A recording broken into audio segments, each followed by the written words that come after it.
Vamos orar. Pai querido, mais uma vez suplicamos a Tua presença, a Tua direção e a iluminação do Teu Santo Espírito. Ajuda-nos a entender a Tua palavra, em nome de Jesus. Amém. Amém. Vamos a estudar hoje um assunto um tanto quanto desconhecido pelo mundo cristão, porque se você pergunta a qualquer cristão lá na rua se existe um santuário nos céus, vai abrir os olhos com admiração e perguntar: o quê? Santuário lá nos céus? Porque todo mundo sabe que Israel nesta terra tinha um santuário, mas que existisse um santuário lá nos céus vai parecer novidade para muita gente. No entanto, quero ler Hebreus 9, 23, para mostrar que a Bíblia é contundente ao afirmar que existe um santuário lá nos céus.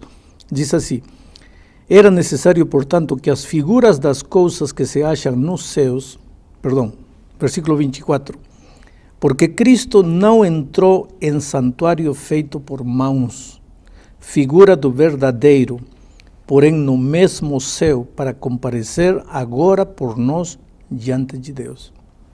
Cristo não entrou em santuário feito de mãos.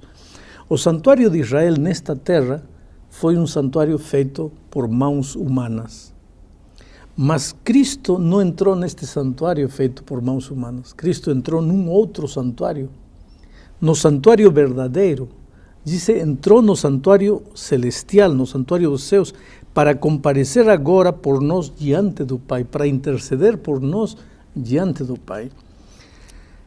Interessante que a Bíblia não só nos fala de um santuário, sino nos fala de Cristo como um sacerdote, como um intercessor entre nós e o Pai. No mesmo livro de Hebreus, capítulo 7, versículo 26, diz assim: com efeito, nos convinha um sumo sacerdote como este, santo, inculpável, sem mácula, separado dos pecadores e feito mais alto do que os céus. Quer dizer, os sacerdotes de Israel, eles todos os dias tinham que oferecer sacrifício, primeiro por seus pecados, porque eram seres pecadores humanos, e depois ofereciam sacrifício pelos pecados das outras pessoas. Cristo não. Cristo não tinha pecado em si, portanto, ele é um sacerdote perfeito, sem culpa, sem mácula, e ele, como sacerdote nosso, trabalha em nosso favor diante do Pai lá no santuário celestial. Agora, Deus deu a Israel uma ordem, e essa ordem está registrada aqui em Êxodo capítulo 25, versículo 8. A ordem diz: e me farão um santuário para que eu possa habitar no meio deles. Me farão um santuário. Aqui encontramos o primeiro propósito da existência do santuário.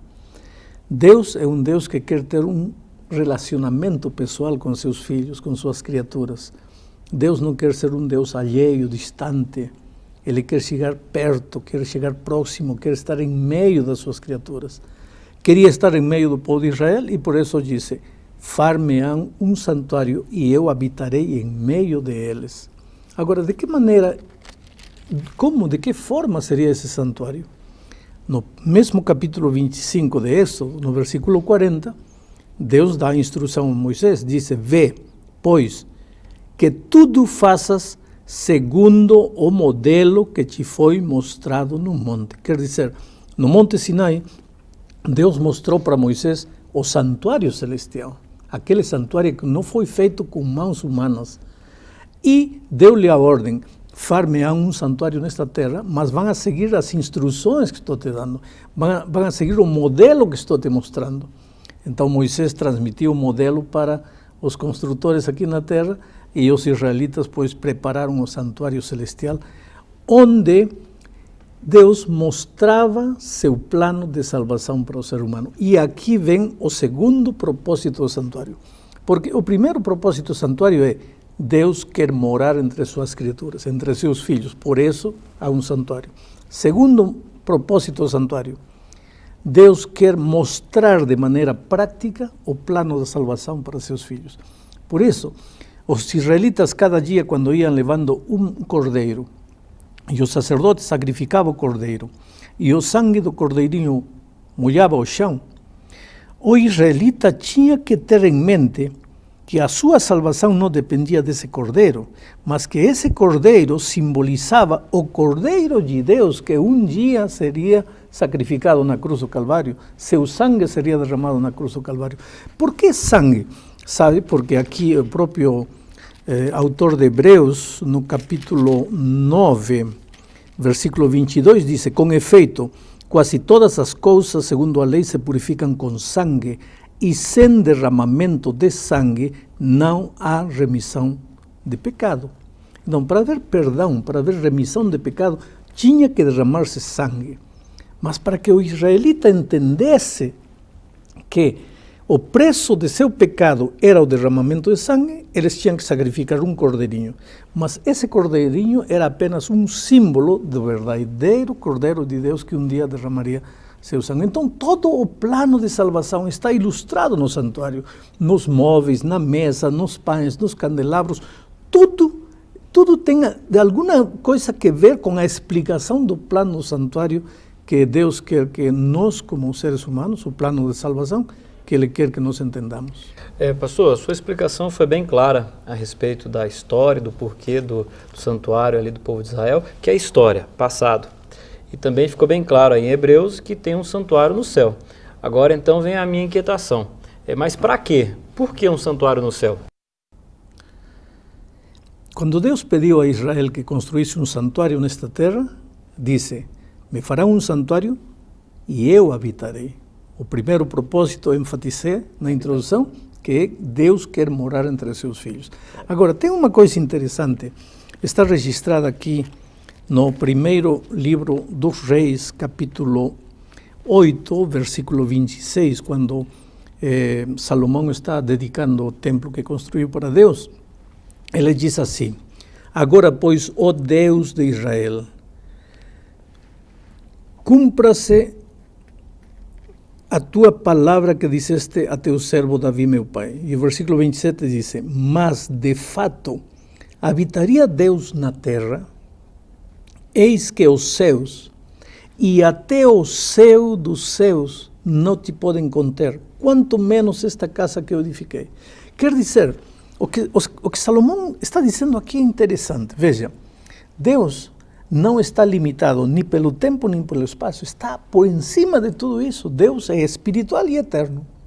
Já a criatura, os seres humanos, os anjos, estamos limitados pelo tempo e pelo espaço, porque somos finitos e somos terrenos carnais. Estamos limitados, aprisionados pelo tempo e pelo espaço. Agora, o que mais Deus quer é se relacionar com seus filhos, se comunicar com seus filhos, manter comunhão com seus filhos. Como um Deus que não está limitado pelo tempo e pelo espaço pode entrar em contato com uma criatura limitada pelo tempo e pelo espaço? Esse ponto de convergência em que Deus sai do tempo sai de fora da dimensão do tempo e do espaço e entra no tempo e no espaço do homem, esse é o santuário. Quer dizer, se você me pergunta por que um santuário nos céus, eu te diria pelos dois motivos do santuário na terra. Primeiro, porque Deus quer habitar entre as criaturas, quer chegar perto das criaturas, e em segundo lugar, porque através do santuário Deus queria ensinar aos seres humanos o plano de salvação. Pastor, mas eu entendi mais ou menos a sua explicação, mas veja bem, deu para entender o motivo da existência do santuário aqui na Terra e o santuário celestial como um motivo pelo qual Deus quer estar próximo da sua criatura, não é? Mas, além disso, o que acontece nesse santuário celestial? O que é feito lá? Bom, o tema é vasto. 20 minutos não daria para explicar tudo isso. Acontece que, se nós lemos o capítulo 9 de Hebreus, vamos a ver o que acontece lá nos céus. Vejam, por exemplo, eu leio aqui o versículo 11 e 12, diz assim: quando, porém, veio Cristo como sumo sacerdote dos bens já realizados mediante o maior e mais perfeito tabernáculo, não feito de mãos, quer dizer, não desta criação, está falando de Cristo como sacerdote lá no santuário celestial, não por meio de sangue de bodes e de becerros, mas pelo seu próprio sangue, entrou no Santo dos Santos uma vez por todas, tendo obtido eterna redenção. Quer dizer, nesta terra, o sacerdote, todos os dias, com sangue de cordeiros, com sangue de animais, quando o israelita ia, confessava seus pecados eram transferidos a esse cordeirinho, que era símbolo de Cristo. Cristo é o que paga o preço dos nossos pecados. O sangue era derramado, depois o sacerdote aspergia esse sangue no lugar santíssimo. E uma vez por ano, como veremos no tema do estudo do juízo, o sumo sacerdote entrava no lugar santíssimo para purificar o lugar santíssimo. Bom, tudo isso é reflexo do que acontece nos céus. Quando nós perdoamos, quando nós confessamos nossos pecados a Deus, Ele nos perdoa. Porém, nossos pecados estão nos registros celestiais.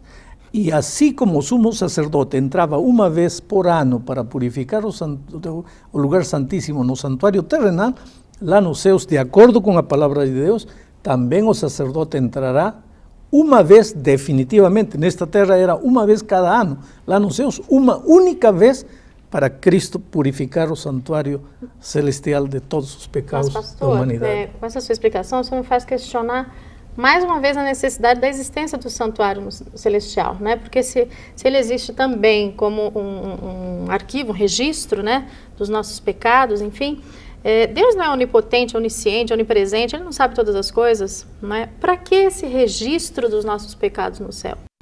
O problema de Deus é que como fazer entender à criatura finita as coisas infinitas? Claro que Deus tem memória, Deus tem uma mente prodigiosa, Deus lembra cada pecado, a que hora, com quem, quando, lembra tudo. Exatamente. Só que o ser humano com sua mente finita, ele precisa saber que há um registro. No livro de Daniel encontramos que se abrem os livros para começar o julgamento. Quando você pensa em livros, aí imediatamente pensa, há um registro. O que Deus quer é que você saiba que seus pecados não foram esquecidos, foram perdoados, mas o registro de seus pecados existem. É isso. Não que Deus precise de livros, de papel, ou de couro, ou de madeira para anotar, porque vai esquecer. Não.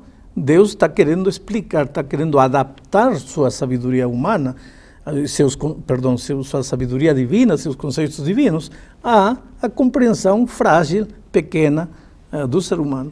Pastor, vamos ver se eu estou entendendo. Quando o senhor fala em purificar, significa então que está sujo. Tem uma palavra. O que é que suja o santuário? O que suja a vida? O pecado. O pecado. Por que o lugar santíssimo no santuário celestial está sujo? Porque os pecados do ser humano foram transferidos para aí. No momento em que você confessa seu pecado, você está perdoado. Mas o teu pecado está registrado nos céus. E quando Cristo vai aos céus, e Ele agora é teu advogado, teu intercessor, Ele intercede por você diante do Pai e diz assim, Pai, o mar pecou, o mar fez isto, o mar fez aquilo, está registrado aqui, está tudo escrito, Ele merece morrer, mas Ele crê em mim, e porque Ele crê em mim agora, tudo isto fica perdoado, porque eu morri por Ele e Ele aceitou meu sacrifício. Tá bom, mas a Bíblia não fala alguma coisa na relação de, eu peço perdão dos meus pecados são jogados no fundo do mar, como se fosse assim, esqueceu, acabou, e de repente meu pecado está lá no céu. Então, não parece contraditório essa... Não, porque a tua missão termina aqui na terra, a missão de Cristo está lá nos céus. A tua missão aqui, teu trabalho é reconhecer que você é um pecador, arrepender-se e pedir perdão. Agora, deixa o trabalho de Deus lá no céu. Por que você vai querer fazer o trabalho de Deus lá? Você não pode interceder por você lá. Quem tem que interceder por você lá é Cristo. Você aqui tem que reconhecer, tem que pedir perdão e ter a certeza de que Cristo te perdoou porque morreu na cruz. Cristo já fez tudo por você na cruz do Calvário. Mas agora você precisa aceitar esse sacrifício de Cristo. Aqui em 2 aos Coríntios, capítulo 5, versículos 19 e 20, há um texto interessante, diz, a saber que Deus estava em Cristo reconciliando consigo o mundo. Deus em Cristo reconciliando consigo o mundo. Deus se reconcilia com o mundo. Mas agora no versículo 20, na última parte, diz, em nome de Cristo, pois rogamos que vos reconcilieis com Deus. Há duas coisas. Cristo já fez tudo para reconciliar Deus contigo. Agora você precisa reconciliar-se com Deus. E isso você faz através da confissão, do reconhecimento, do arrependimento, da confissão de seus pecados, e Deus então te perdoa. Porém, esse trabalho de intercessão em teu favor, esse trabalho de apresentação de teu nome a Deus, dizendo que você aceitou reconciliar-se com Ele, esse trabalho é feito por Cristo, Pastor, lá no Santuário Celestial. Pastor, uma dúvida que agora o senhor me levantou. É o seguinte, o senhor está o tempo todo afirmando que Cristo é o nosso intercessor, então lá temos que confessar os pecados e Cristo está intercedendo por mim diante do Pai. Isso significa que eu não preciso confessar os meus pecados para ninguém aqui na Terra?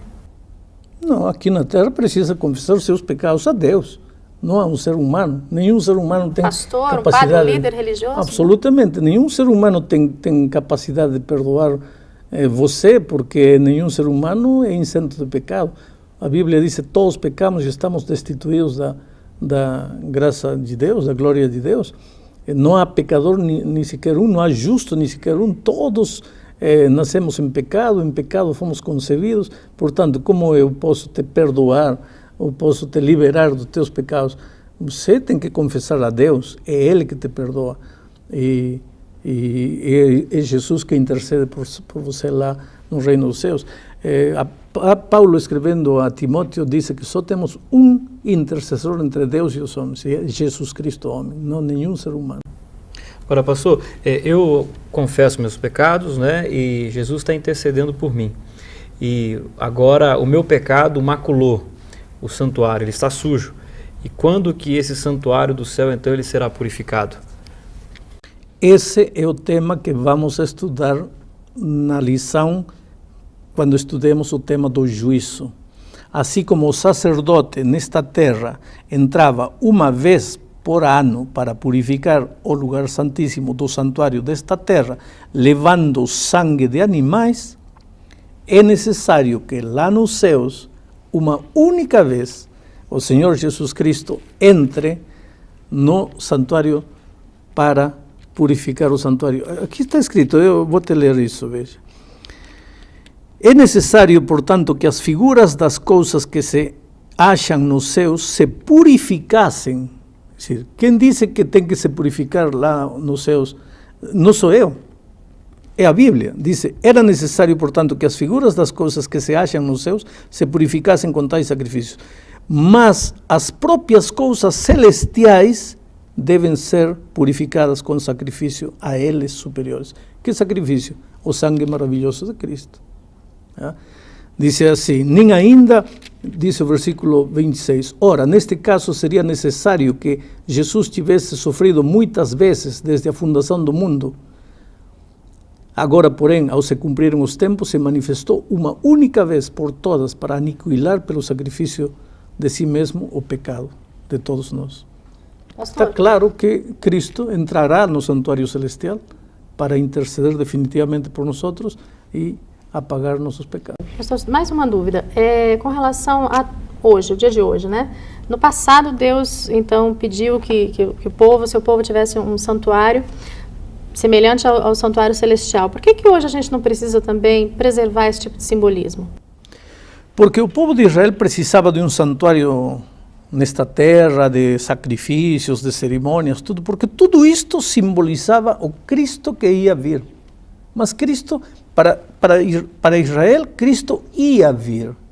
Para nós, a vinda primeira de Cristo já é um fato histórico. Cristo já veio, já é uma realidade. Portanto, se o Israel estava fazendo tudo isto como sombra daquilo que viria, hoje já veio a realidade, já não precisamos da sombra, já temos a realidade, Cristo no santuário celestial. Já não necessitamos de um sacerdote no santuário da terra, não precisamos cerimonial, só precisamos de um templo para louvar e adorar a Deus. Estamos chegando ao fim deste estudo. Querido, o santuário é a maior prova de que Deus te ama. Cada vez que você se sente triste, carregado de pecado, culpado, vai ao santuário, Quer dizer, pensa no santuário, pensa no que Jesus está fazendo por você no santuário, pensa nele como teu advogado, intercedendo por você diante do Pai, dizendo: eu sei que meu filho errou, eu sei que meu filho pecou, mas ele crê em mim, acredita em mim, e eu entreguei minha vida por ele. E olha, quando você fizer isso, vai sentir uma paz enorme no coração. Que Deus te abençoe ricamente.